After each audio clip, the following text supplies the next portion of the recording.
Hello, everyone, and welcome to Live at Lunchtime Volunteer Training. This is where I come on every third Thursday at noon, and we talk about a specific topic and kind of go deeper into what it entails, why we do it, and how to do it. So today we are going to be talking about pet personality reports, which I talk about quite frequently, just because they're really, really important when helping get the pets out of the shelter. So some statistics here, and this is coming from Maddie's Fund, ASPCA, Pet Finder, and other organizations that work in animal welfare. So the more information you get on a pet, the better the photos are, the faster these guys are going to get adopted out. That's just the way it is, okay? And times are changing, so no longer are we wanting to put photos out of pets that are sad and make people feel bad for them and things like this. We would rather put out photos and information just talking about how great the pet is and why they would be a good fit in a person's home. Okay, we want to show off their true personalities. We want people to know exactly what they're getting with each pet that they might adopt. And we just want to do everything we can to get these guys out of the shelter as quickly as possible. So as we've seen, this time of year, very busy, lots of pets coming into the shelter for many different reasons, whether it is to do with weather or fireworks or it just simply being kitten season. The warmer temperatures bring more pets out. So we just see a huge influx at this time. We're always over capacity. Most of the time, it really doesn't slow down until about the December, January, February areas. The rest of the year, we can expect to have way too many pets. So the better the bios, the better the photos, the faster these guys can get out, and we can free up some of that space to keep bringing more pets in. It would be nice to say that with all the spaying and neutering, we are seeing a huge decline in strays, but that's simply not the case. While we are spay and neutering everything that comes into our shelter and gets adopted out, we cannot say the same for the community. Some people are just not choosing to spay and neuter for whatever their reason is. So we need to prepare for that. It's just something we're going to have to do more in educating the public, as well as doing more for the pets already in our care to get them moving a little bit quickly, so they're not in our care for longer than they should be. Okay, ideally, as soon as they are spayed or neutered, they are ready to go, and it would be great if they could go out the same day of their spay or neuter or that weekend. Unfortunately, for many of these pets, that is not the case. So while they're in our care, we are going to do everything we can to profile these pets, show them off to the best of our ability, and get these guys into a home that is a great fit for their personality and the adopter's personality.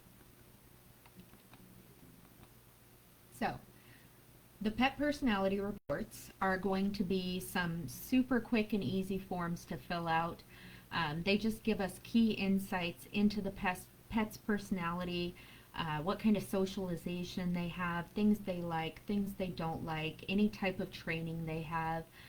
This information allows us to kind of get an overview of the best type of home for each pet. For example, if they're super active, an active home, maybe one with children that are super active and energetic. It's a great fit. Whereas if we have a calmer dog, perhaps they're a senior, those types of pets are great in a senior home. Just because the activity level is a good match. We don't want anyone to have more than they can handle in their home, because that's going to lead to an adoption return or simply them just not being interested in the pet because it's not a good fit for their family. So the reason we're using them is obviously so we can learn more about them. These pets, when they come in, we don't know anything about their history in regards to personality or medical, so everything we know about them is really what we're observing upon their arrival into the shelter. So the more appealing their biography is, the better. It helps them get adopted at a much quicker rate. It tells us what we should be doing during their stay to help them the most. So this training stuff, we don't necessarily need to adopt out a dog that is trained in every possible way, knows sit, shake, knows how to do all kinds of tricks and stuff. But what we would like to do is, if we have a dog that's pulling hard on the leash, teach them how to walk in a calmer manner on the leash. If they're jumping a lot, teach them how to stay down. If they're a play biting puppy, teach them not to put their mouth on anything except for their toys, things like this, because that'll be more appealing to the adopter if they're a little bit more well behaved. This also obviously helps us match them with a great home that's good for their personality and energy levels, and it's going to reduce the risk of adoption returns if it's a better match. So these two pets in the bottom middle are my particular pets here. So I have a horrible cat, and then one of my old lady dogs, that's her in her prime, who is significantly older now. But these are just, some ideas of what we can say about them to kind of help market them. Obviously, we're not going to use this cat here. He has a home. It is my home, and I wouldn't put him on anybody, honestly. He's mean. But for everybody else, if they're super energetic, great for someone who is going out daily jogging. If they're goofy and like to play fetch, that's great for a family with kids. And like I said earlier, with seniors, it's a good for them to be in a home with a senior or older couple. Usually with these senior dogs, they might have some issues with arthritis and things like that, so typically not best in homes with little kids, just because if they're not feeling good one day, maybe arthritis is getting to them, something like that, that might be a little bit crabbier. So these are all things to take into account when we're creating their bios. So at our facility, we do have paper copies that you guys can fill out. They're pretty quick and easy. It doesn't require much more than about 30 seconds to fill one of these out. Same with the QR code that you can scan that is going to go directly to the pet's profile. You just select their name, and then you can fill out anything exactly the same as the paper copy you can do on the QR code. Now I will say, on all of this information, you're just going to check off yes or no, circle whatever that you do know. If you go on the QR code, the only thing that is required is your name and the pet's name. So if you don't know the answer to something, just skip it. Nothing's required. It'll let you put in the information that you do know and let you submit it. It's not going to make you do anything extra. So with the pet forms at the shelter, the paper copies, you can simply put those in the blue basket above them. And those will be sent to me, and I'll log them into the pet's profile. If it's a QR code, it goes straight to the pet's profile. So either way, that'll get to where it needs to be. So on these pet forms, the reason we're wanting to know which volunteer is submitting it is simply as if we have questions, maybe you put something in regards to their health or an injury, or you experienced something maybe during the walk that wasn't great, and we have questions, we want more information on that, then we can reach out to you. So that's why it's really important to put your name on here. Plus, when I log your paper forms and when I receive an email copy of the reports that you're submitting when you do the QR code, I am also logging that data to see who my top dogs are each month, who submits the most pet forms, who submits the most photos, things like that. So that's where that information is coming from, is from these reports, whether digital or paper copy. So going further down, on the QR code, the digital copy, you'll select the pet's name, everything's good to go. On the paper copy, you might want to circle dog or cat, just because sometimes we will have a dog and a cat with the same name. If you're putting anything about their personality, you want to talk about what's special about this pet. What makes this pet different than all the other pets? And why should someone choose that pet? Why is that going to be a great pet to have in their home? If you notice any type of health concerns, you can put that in there as well. It can be anything from a pet limping, maybe they're acting differently than they used to in regards to energy level. Maybe they have some eye or nasal discharge, diarrhea, anything that could potentially be a concern, you can go ahead and put it on here. And that way we can note it in their file. If it's something significant, we can go ahead and get a vet visit for them. But even if it's something you think is minor, go ahead and put that on there anyways, because we might know that this is an issue, or we might not have seen it in the kennel, and it's something that's only able to be observed outside of the kennel. And if we're not taking them out on a walk and you guys are, you might be the only ones that notice that. So definitely put any health concerns, big or small. Now this next portion here is more of a socialization aspect. So do they appear to like other dogs or other cats? While you won't be able to put the pets together, obviously we know when walking dogs they are to be separated at all times, you can generally get an idea just by how they're reacting to the pets around them. So if they're pulling hard on the leash and jumping and growling or barking trying to get another dog, maybe they're not the best with other dogs. We don't know. You can put unknown, you can put no if it's clearly apparent that there's something going on. This can tell us whether or not they are particularly reactive to another pet. Also, we can do later on a meet and greet between them and another pet, or try them in a play group to kind of see, are they reactive to other dogs or are they dog selective? Were they just having a bad day? Something like that. Now, when you're handling the dogs, you may not know or be able to determine if they appear to like cats. Sometimes you might walk around and Mateo comes to visit you. That could give you some indication, but we never want to actually walk a dog next to Mateo. He is older, and he prefers not to have dogs in his face.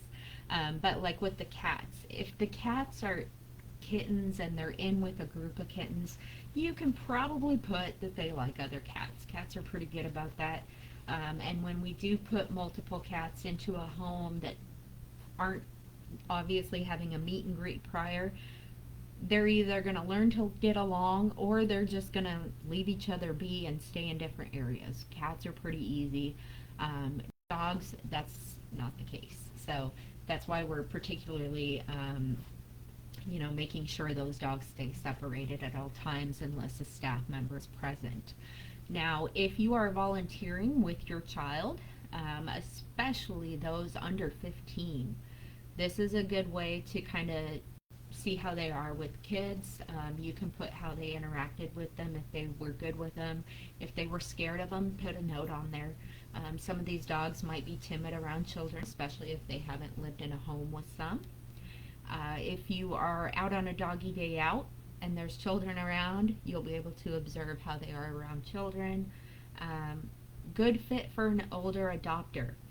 This is good information because if we have a senior adopter come in, say 70 years old, maybe some mobility issues, things like that, we don't want to send them home with a dog that pulls really hard on a leash, is extremely jumpy, or play biting. Oh. Stop. That's my dog. Stop. So we want to make sure that, if they're calm, gentle, yeah, you can absolutely put that they are a good fit for an older adopter. If they're super energetic, hard pullers, things like that, just put no. If you're not sure, unknown, or leave it blank. Play biting, we're going to see that a lot with puppies, obviously, or if not puppies, typically a dog a year or younger, usually from a lack of socialization. Go ahead and put that on there if they are, because then we can monitor that and we can work on getting them to divert their play biting to toys rather than shoes, your shirt sleeve, things like that. Now for the dogs only, if you're not dealing with cats, you can, if you are working with cats, you can go ahead and leave the rest of that form blank.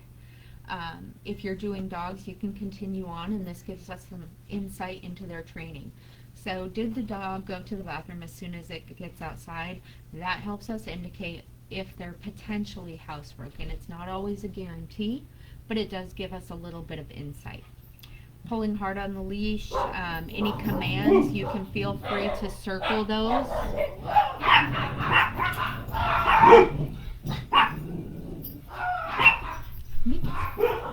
Oh my goodness. Circle any of those that you do see, you know, if you're out there with them and you're trying to have them sit. If they're jumping a lot, you tell them down. Anything they know, go ahead and circle that. That way we also have some more intel on their training levels. Jumping a lot on you is pretty straightforward, as well as listening when they're corrected. If they listen really well when you correct them, that's a pretty good indication that they are easily trainable. So that's good to know. And then, of course, list any problems that you may have had on your walk. Maybe they were being rambunctious, don't listen at all. Maybe they got loose on you. Maybe they tried to react to another dog while walking, or to a feral cat that happened to be in the area. You can put all of those notes on there of anything that maybe wasn't ideal. If you're playing with them, what kind of toys did they like? Were they trying to play in the pool? Did they like running or climbing all over the jungle gyms? If you took them out on a doggy day out, how were they in the car? All of this information is really good to know. Especially the car rides. You know, we have a lot of adopters that might come in and they do a lot of traveling, so they probably wouldn't want a dog that is extremely stressed in the vehicle and potentially going to throw up all over it. And I do apologize for my dogs barking nonstop.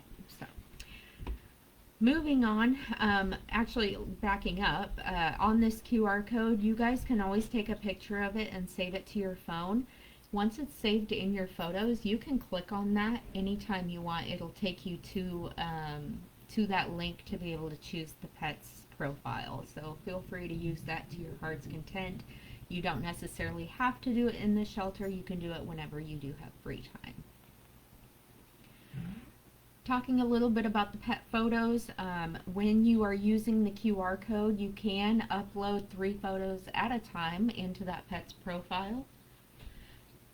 Don't forget to include the name if you choose to send those to me through email. You can send them through email. I don't care if you send them through Facebook Messenger, that's fine too. I will say with Messenger, sometimes I don't see messages from people. It'll go into a spam or a message request, and I don't always get notifications for that. So but you can still do that if you'd like to. Email is obviously best. With the dogs, I can usually figure out which dog it is pretty easily, unless it's a pure black one and we have 10 of them in the shelter at any given moment. But with cats especially, please include the pet's name in the email, just because a lot of these kittens, the litters of them, they all look exactly the same. At least to me, so always include the name if you can remember it. Otherwise, I can usually double check it with a staff member, and somebody's bound to know exactly who that pet is. So feel free to send those photos. You can always go into their QR code multiple times if you like, if you have more than 3 photos.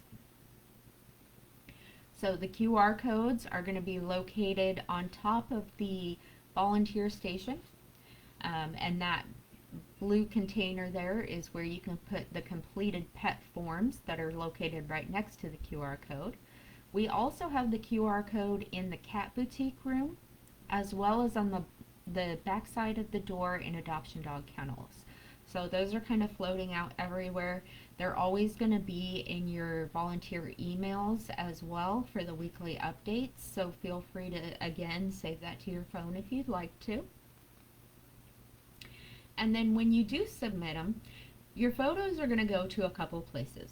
So I have a couple dogs here that are currently in the shelter. So this one for Long Dog, that is what the shelter profile looks like in our system. So this is where all the photos go. when you guys send them through the QR code.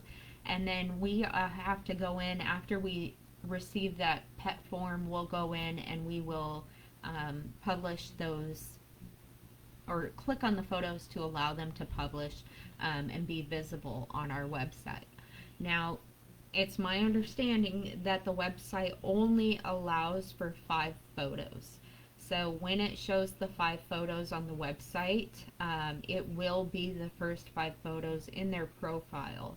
However, the reason I will consistently put out a call for paparazzi for more pet photos is because although we can only put 5 on the website, if we're seeing that a dog is not moving, we can always shuffle these photos so that it changes up on the website.